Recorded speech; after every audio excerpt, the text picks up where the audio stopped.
Welcome to Linda's Corner. Today we're going to be talking about how to discover and honor your highest self. I'm delighted to welcome special guest Rachel Astarte. Rachel is a licensed marriage and family therapist, transpersonal psychotherapist, life coach, speaker, host of the podcast Self-Talk with Rachel Astarte, and the author of Celebrating Solitude: How to Develop and Honor Your Highest Self.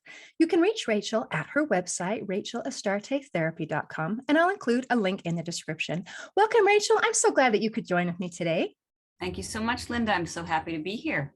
I am delighted to be conversing with you, and you are so versatile. In addition to all of the things that I mentioned, you've also been a poet laureate, and you also work with humanitarianism through the arts, which I thought was fascinating. I love that we can use our talents and our passions to help do good. And I was particularly interested in your work in India with helping to get education for empowerment. Would you tell us a little bit about what you did there? Absolutely. So the work that I did was with an NGO in Udaipur in the north of India. And that was in 2007. I'd already been to India twice before because I'm madly in love with the country. So whenever I had any money together, I would say, I could go to a beach somewhere. I could go, and I would always end up going to India. So, but I did actually in 2007, through a now defunct organization called Foundation for Sustainable Development, which was a wonderful group. They sent professionals and volunteers to India and actually all over the world to do humanitarian work. And so in 2007, I went to Udaipur and I worked with an NGO called Mahan Seva Sanstan, which is this wonderful umbrella group that would just go into rural northern India. There was a Kolyari was their town that they would work in, and they did work with women and children in education, watershed projects. One of the areas I got very involved in was having indigenous plant healers teach and spread their knowledge, because what was happening was the older plant healers who were growing these herbs and plants for healing were getting older, and all the younger generation was kind of going off to university or leaving the country. And so there weren't a lot of people left to pass down the knowledge to. And that's knowledge that I think is so important that we don't want to lose, is how do we work with what nature gives us to heal ourselves. So I was working in the capacity of a documentary filmmaker. So I was writing a script for them so that they could record a documentary in order to get funding for their NGO. That's wonderful. And how wonderful that you had an opportunity to be a piece of that. And I love the idea of passing down wisdom. And it's so important that these things be recorded, whether it's written down as a book, whether it's given audio or visually through these videos and documentaries, or through a podcast, or through some way that it is recorded. Because sometimes, they'd say, that when the student is ready, the master will appear. And sometimes there's not a good overlap in our timing, where maybe that the master is ready to teach something, but the student isn't ready to hear. And we have that recorded in some way, then that knowledge can go when it's ready, because we can't force anybody to do anything.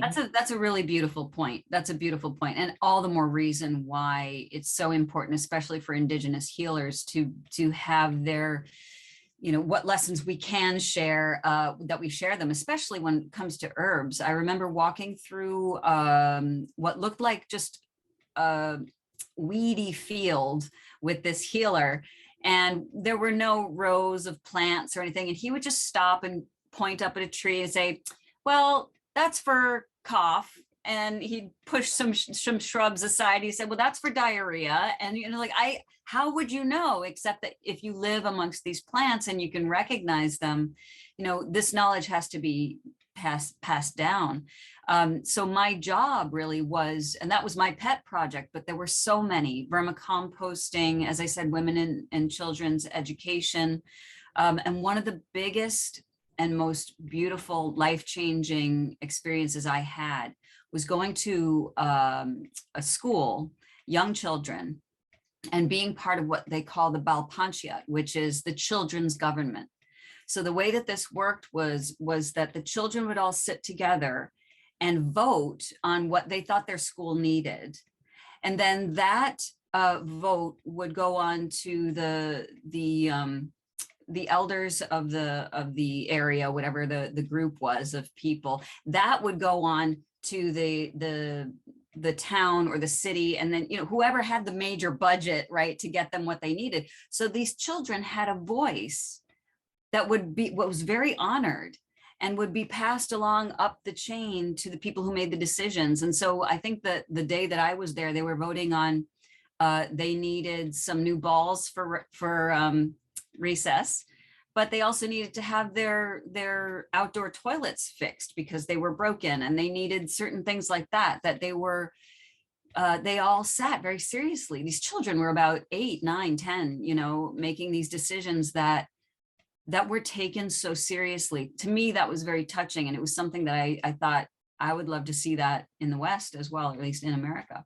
Absolutely. How empowering to feel Yes. that Yeah. your voice matters and that someone is listening and cares. And when you talk about budget and you talk about outdoor toilets, we're talking probably a very limited budget. Yeah. Yet you can have the things that you need, and having an outdoor toilet functioning, very important.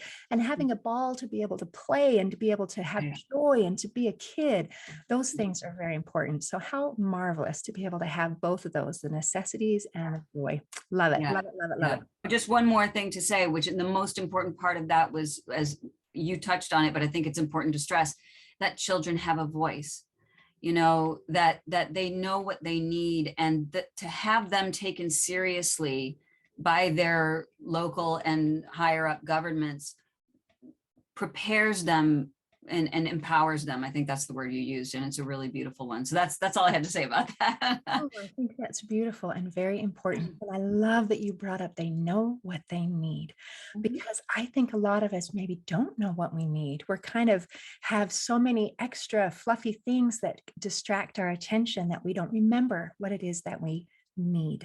And Right. so that's beautiful that they were grounded, they knew what they needed, and that their voice was heard. Absolutely beautiful. All right. One of the things that I love about what I read about you, and I've checked out your website and I've checked out these things, that you believe that our problems are actually our blessings. Mhm. So Oh, yeah. a lot of people right now who feel like there's a lot of problems in the world and they're concerned. So I would love if you could help us turn that around and see the positive that comes out of that.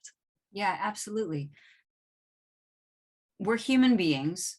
We have conflict in our lives, and we know this even in medicine. As a mother, there's this strange feeling that, you know, when our children are sick, we feel helpless. We feel that there's something wrong. Maybe they're not going to get better. I don't know if anybody else has heard about this, but when I had my son, and my friends who had small children, they say when they have a fever and they come out of the fever, some developmental progress occurs. Like they can speak more articulately, or they can, you know, so the long and short of this is sometimes what looks like an illness or a problem becomes something that helps us to grow. And we have to go through this suffering in order to get there. So when I say our problems are blessings, what I really mean is if we take the negative feeling of, oh, I'm depressed, or I'm anxious, or I'm grieving right now, and I wish I weren't. And what could I do to get rid of this feeling? If we lean into it, we can really begin to understand that our problems are there to remind us that something is out of alignment. That's all. Something's out of alignment in this beautiful system that we've been given, and that, you know, where we come from, creation, source, God, whatever you want to call it, We are designed to succeed. We're designed to thrive. So when things aren't working, I liken it to the light on the dashboard of your car going off saying it's time to change the oil. You don't throw the car away and say the car is broken. You go to the mechanic and you have your oil changed. Well, or you go to a therapist and you have your oil changed when you have a problem, because there's nothing wrong with you. There's something that you're going through that is there to teach you something about yourself so that you can get back into alignment. So when we stop putting so much pressure on the problems that we're having and identify, that's important. If we don't identify with our problems, but see them as guides to get us back online, it's a whole different ballgame.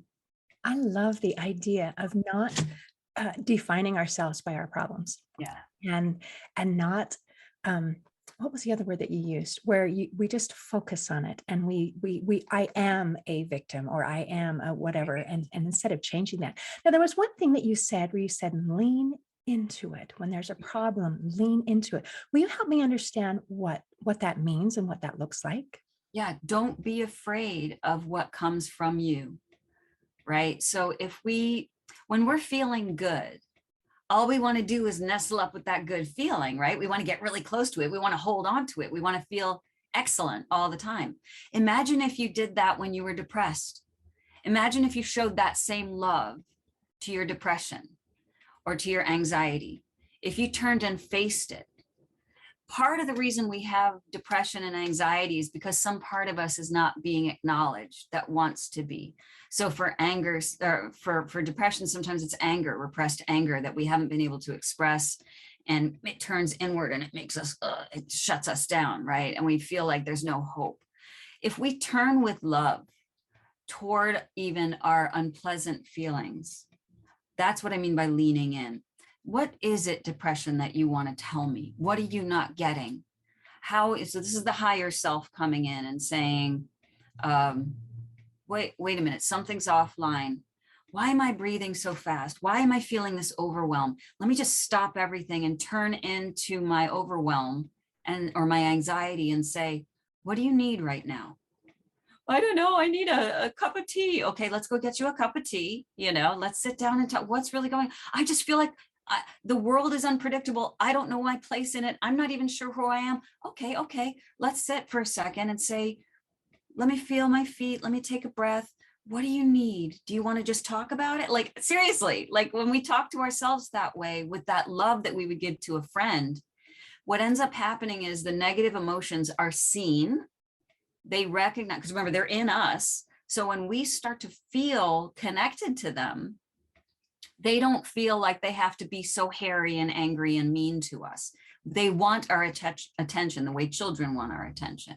They are our children, all of our emotions. Interesting. Our children are like our emotions. So if somebody's crying, it's because they need something. There's a process. So if I'm feeling bad. And what I'm gathering from this lean into it is becoming self-aware, being compassionate with ourselves, and asking some questions so that we can get that self-awareness. What can I learn from this? What do I need? So I love that. I love some practical ways of how to do that.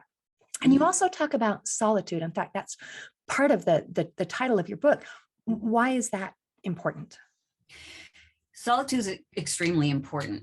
Okay, so we talked a moment ago about the highest self, right? The higher self that knows something's out of alignment and I need to gather my children to me and find out what's wrong, right?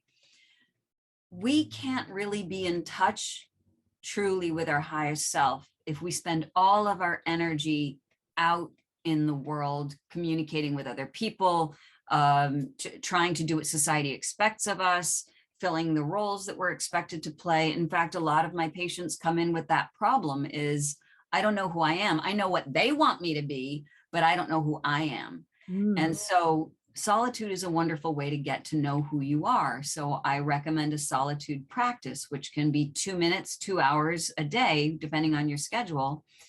But all that really matters is that you're doing something that you love. Now, for some people, that could be meditation. For some people, that could be knitting. For some people, that could be just taking a nice bath without anybody talking to them. It definitely does not mean being on social media. It means checking in with yourself, getting to know yourself the way that you would sit down with someone you just met and you're trying to be friends with. So the idea of ourself as our best friend is a really great way to look at it. So we want to spend time with our friend, and solitude allows us to do that. Isn't that wonderful? I think if we could treat ourselves as a friend, that could be transformational in and of itself. Because Absolutely. we have a tendency to be, most people, not everyone, our own worst critic. And Mhm. when we have self talk, and you mentioned self talk before about what do you need? I need a cup of tea. I need this. I need that. More often than not, our self talk is, what is wrong with you? You are too fat. Your hair doesn't look good. Right. You are this. You're not going to. And we treat ourselves in a way that is so cruel. We wouldn't Mhm. treat our friends that way. We wouldn't even treat a stranger that way. And yet Right. we do those things to ourselves. So Mhm. turning that around and showing compassion and treating ourselves as a friend is so important. And that's another one of the things that you teach, is that to really love someone and to really show concern and compassion for other people, we need to first love ourselves. Can you Right. expand on that a little bit? Yeah, and people hear that a lot. You can't love anyone until you love yourself. The truth is, yes, you can love other people even if you don't love yourself. The By loving yourself, you love more authentically. That's different. We are all beings of love. Of course, we can love other people, but what we're not going to be able to do is love them openly. In other words, non-transactionally. So I can love you, Linda, but if I don't love myself, then the love that I'm giving you is needy. I need your approval of me. My love for you, I want something from that, right? I want you to love me back, right? If I love myself, I can love you, and there's no pressure on you to love me back because this is just my love coming out. You see the difference? So yeah, so something that is really important to note is loving yourself sounds like a really big leap for a lot of people to take, especially when they're dealing with what you were just talking about, which is the negative self-talk. Something that's really important for people to think about, pay attention to, is the voice in your head that's telling you you're too ugly, you're too fat, you're too stupid, you're not smart enough, blah, blah, blah, blah. That's not you. That's not your voice. It's a great question to ask, whose voice is that? Because you were not born thinking that about yourself. You were not born with those voices in your head. You were born with the divine in your head. You were born with purity in your head and the ability to move forward and expand the way your soul is meant to expand. Somewhere down the line, you were told that you were fat. What does fat even mean to a baby or a toddler? They don't know what that word means, right? Somebody had to teach you what that meant and teach you that it's bad and that you shouldn't be that thing. So when we hear this negative self-talk, we have to remember it's not you, it's not your highest self.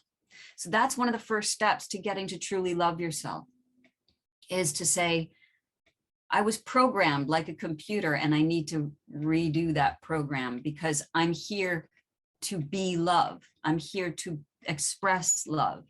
And I don't just mean this kind of love. I mean, the little heart love. I mean, um, the creation, the soul creation, the way that the creation itself is love. You know what I mean? So when we start to look at ourselves as resources and vessels of love, then we really don't have time for all that negative self-talk, and it helps us to love ourselves better.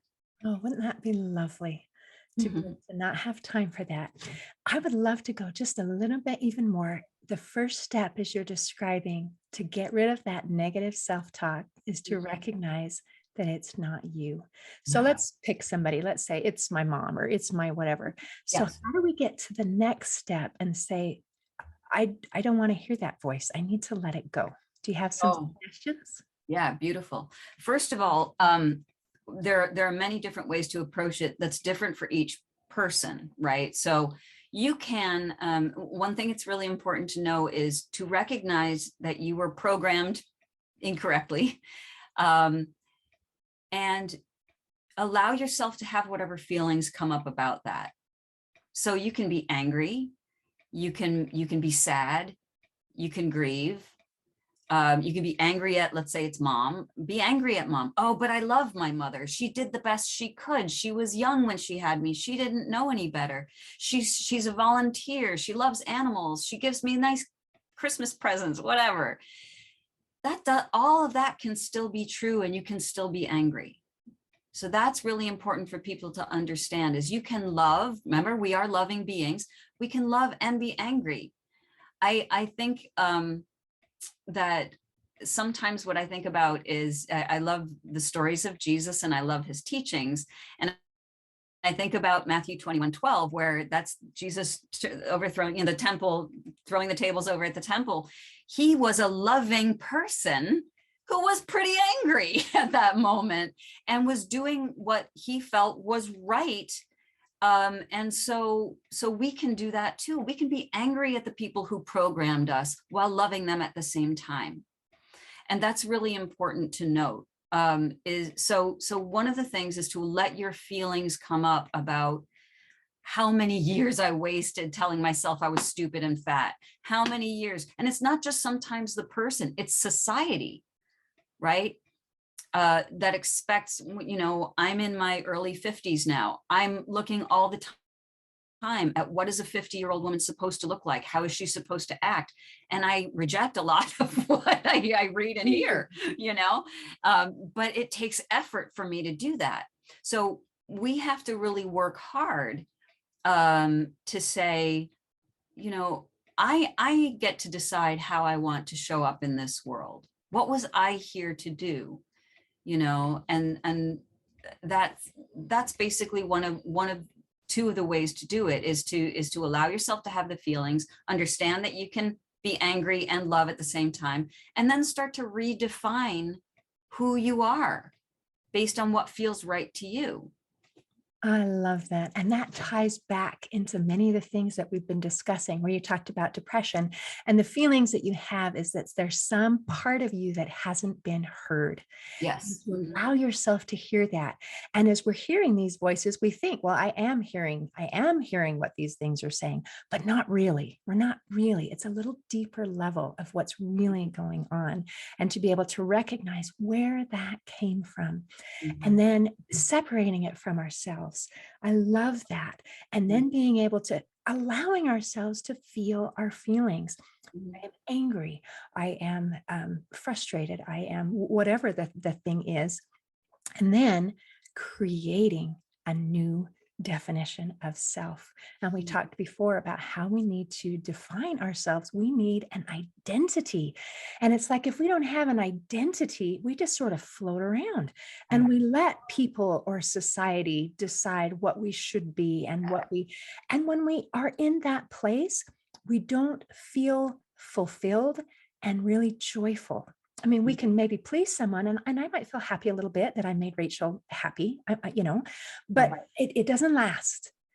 And it requires that constant feedback. I loved when you talk about how when we love from ourselves, from a place of, I love me and I can give love freely without expecting anything in return. And that takes some strength and some confidence. And what a beautiful thing. And another one of the things that you teach that I love is that when we do self-improvement, it doesn't just help us. That's right. It helps other people and society. Would you mind explaining a little bit about that? Yeah, thank you for bringing that up, because that's so important. A lot of people, when they read my book, Celebrating Solitude, they think this whole thing is about just isolating yourself and just doing your thing. And there's also a little bit of a backlash that's been out in the press recently about this individualistic society. And there is something to be concerned about in that area. We don't want to isolate. The whole reason that we do self-work is so that we can get our stuff sorted out, so that we can function better in the world, right? So we're shining our brightest light, which in turn helps others to shine their brightest light. So if you've ever gone into a room where there's just some amazing person, you know, very powerful, benevolent, like you go into a room and you can just kind of feel like the Dalai Lama's in the room or something, you know, you can feel the energy of somebody, or even just a nice person. You're at a party and there's just someone whose energy just feels really good to you. That's a person who, you know, has done the work, has worked on themselves enough so that they don't need your approval. They don't need you to pump up their ego or anything like that. They're centered, they're grounded, you know, for the most, nobody's 100% centered and grounded, you know, everybody's got their moments. So I don't mean to say we all need to be enlightened, but the more we work on ourselves, the easier it is to interact with other people. And it really does, you know, energy transmits. So it affects your partner, it affects your children, it affects your family, your friends. It affects the person at the grocery store who's checking out your groceries, you know, and that's what this is really about. The work that we do on ourselves is not, it doesn't stop there. The whole purpose is for us to be able to share our gifts and our light with the rest of the world. And I love the examples that you used because they don't sound overwhelming. Like, okay, now, once you've transformed yourself, now it's your job to transform the world and you've got to do something huge and amazing. And No. it was, did you notice that when you walked into this room, you could feel that someone had that power, that joy that just radiated? So when you're thinking about what did they do while they were at the party, they were sitting there maybe talking to someone, but it Yeah. wasn't that they had to do any great thing.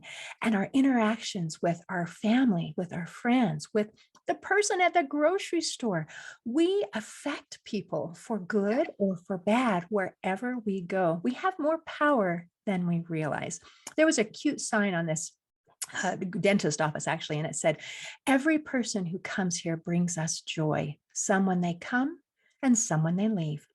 And I thought, isn't that the truth? Affect people for good or for ill. And I would love to be the kind of person that when I walk in, it brings and adds to the joy of that room and not the feeling of, man, I cannot wait till she leaves so we can all take a breath. So I love it. I love it that what we do matters. It really does. It really does. And, you know, there's the psychiatrist and author Irving Yalom wrote this beautiful book about death, actually. But I love the metaphor that he uses about how we affect people. If you think a drop of water in a pool, you just think it's a drop. Your little life is a drop, but that drop, when it hits the major body of water, ripples out and has an effect to many other people. So one little thing that you do can set off a chain of events in a positive or negative way, depending on how you are and how you wish to be in that moment. So that's why, so we, and you said it so correctly, we don't realize how powerful we are. And a lot of us don't want to know how powerful we are because, but the truth is, you know,